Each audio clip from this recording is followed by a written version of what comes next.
জামি ইসলাম শহীদ AID থেকে আপনি লিখেছেন, জন্ম নিয়ন্ত্রণের বিধান কি? জন্ম নিয়ন্ত্রণ করার যদি প্রয়োজন হয়, কোনো ব্যক্তি এমন হন যে তিনি তার আ আ উম এই মুহূর্তে সন্তান নিতে গেলে তার স্ত্রীর জীবন হুমকির মধ্যে পড়বে, বা সন্তান একটা আছে, এই মুহূর্তে একটা সন্তান এলে তাকে লালন-পালন করার মতো কোনো ব্যবস্থা নাই, কেউ নেই। তো এরকম পরিস্থিতিতে সাময়িক জন্ম নিয়ন্ত্রণ তিনি করতে পারেন। সে সাময়িক জন্ম নিয়ন্ত্রণটা ২-৪ বছরের জন্য হতে পারে, ১০ বছরের জন্য হতে পারে, আর লম্বা সময়ের জন্য হতে পারে। কিন্তু স্থায়ী জন্ম নিয়ন্ত্রণ করা জায়েজ নাই। আর দ্বিতীয়ত, কি খাওয়াবো?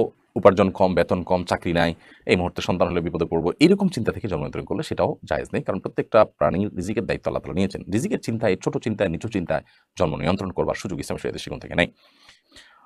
ফাইজুল হক আপনি লিখেছেন, বাজারে কাপল জায়নামাজ পাওয়া যাচ্ছে। এ নিয়ে সোশ্যাল মিডিয়ায় আলোচনা সমালোচনা হচ্ছে ব্যাপকভাবে।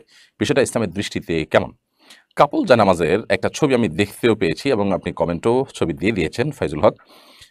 এই ছবিটা আমি দেখেছি, বাট এটা যে কাপল জায়নামাজ এটা আমি নিজেও চিন্তা করিনি। যাই হোক, আ এখানে এই জায়নামাজে, কাপল জায়নামাজ যেটাকে আপনি বলছেন, এটাতে মৌলিকভাবে কোনো সমস্যা আমি দেখছি না। বিশেষ করে সামনে আ বিশেষ কোনো ছবি নাই, প্লেন।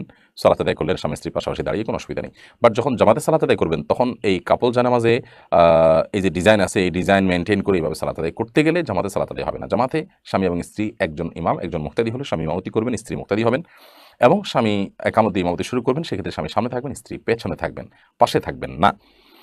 এটি একটি গুরুত্বপূর্ণ বিষয়। যার কারণে জামাতে যখন সালাত আদায় করবেন, তখন এই কাপল জানামাজ আর কাপল জানামাজ থাকবে না। তখন এটা সিঙ্গেল জানামাজ হয়ে যাবে। আর এমনিতে পাশাপাশি যার নামাজ শেষে পড়ছেন, সেটা নফল হতে পারে, তাহাজ্জুদ হতে পারে, অন্য কোনো সালাত আদায় হতে পারে। তাহলে সেক্ষেত্রে পাশাপাশি পড়তে কোনো অসুবিধা নেই। সেই হিসেবে জানামাজ আপনি পড়তে পারেন। এই জানামাজে এমন কিছু নেই যেটা আমাদের মনোযোগকে খুব বেশি নষ্ট করতে পারে। তবে এটা ঠিক যে জানামাজ ব্যবহার করার ক্ষেত্রে আমাদের লক্ষ্য করা উচিত যে সেখানে অনেক বেশি কারুকার্য থাকলে, বা কারুকার্য বেশি হোক আর কম হোক, যেটা আমাদের মনোযোগ নষ্ট করতে পারে, এরকম কিছু থাকা উচিত নয়। তো এই ধরনের জানামাজ বিশেষ করে স্বামী-স্ত্রী যদি সালাত আদায় করেন, যেহেতু বিশেষ কোনো কারুকার্য নাই, শুধুমাত্র এখানে একটা লাভ চিহ্ন দেওয়া আছে, তাও সাইড দিয়ে। প্রথম এক ১-২ দিন হয়তো তাদের এটার দিকে নজর পড়তে পারে। যদি নজর পড়ার কথা না, এটা পায়ের দিকে। নজরের জায়গাটা ঠিকই প্লেন আছে। অবশ্য আরেকটাতে সেজদার জায়গার কাছাকাছি ন নজর পড়ার কথা। যদি মনোযোগ নিয়মিত নষ্ট হয়, তাহলে তো এটাও উচিত হবে না। আর যদি ১-২ দিন করার পর স্বাভাবিক হয়ে যায়, আর ওদিকে মন না যায়, তাহলে সেক্ষেত্রে অসুবিধা নেই। নবী করিম সাল্লাল্লাহু আলাইহি ওয়াসাল্লামকে জানামাজ দেওয়া হয়েছিল সালাত আদায় করার জন্য, বা একটা কাপড় দেওয়া হয়েছিল সালাত আদায় করার জন্য। সেখানে কারুকার্য ছিল। তিনি সালাত শেষে সালাম ফেরানোর পর বললেন, অন্য কোনো প্লেন কাপড় নিয়ে আসো, কারণ এটার কারুকার্যগুলো আমার মনোযোগ নষ্ট করছে। এখন এখানকার যে লাভ চিহ্ন, এটা যদি মনোযোগ নষ্ট করে, তাহলে সেক্ষেত্রে এটাও ব্যবহার করা জায়েজ হবে না। স্বামী-স্ত্রীর মধ্যে ভালোবাসা ইসলাম চায়। অনেক সম্প্রীতি, অনেক ভালোবাসা, এটা তাদের তাকওয়াকে মজবুত করে, স্ট্রং করে। কিন্তু তাই বলে নামাজে দাঁড়িয়েও ভালোবাসাবাসি করতে হবে, এত তো ভালোবাসার টান পড়েনি মুসলমান ইমানদারের। অতএব এইটা পাশাপাশি দাঁড়িয়ে নামাজ পড়লেন, ভালোবাসা প্রকাশ করলেন, কিন্তু এই লাভ চিহ্ন দেওয়ার কারণে, বিশেষ করে একটা জানামাজ হয়তো পায়ের দিকে আছে, সমস্যা নেই, আরেকটা জানামাজ সিজদার দিকে আছে, সেখানে বারবার তার মনে পড়তে পারে। এমনকি পায়ের দিকে যেটা আছে, এটাতেও নজর পড়তে পারে রুকুতে গেলে।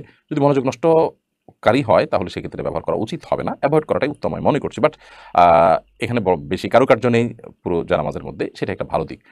কিন্তু এই চিহ্নটা যদি কারো মনোযোগ নষ্ট না করে, তাহলে সেক্ষেত্রে তার জন্য এটা জায়েজ আছে।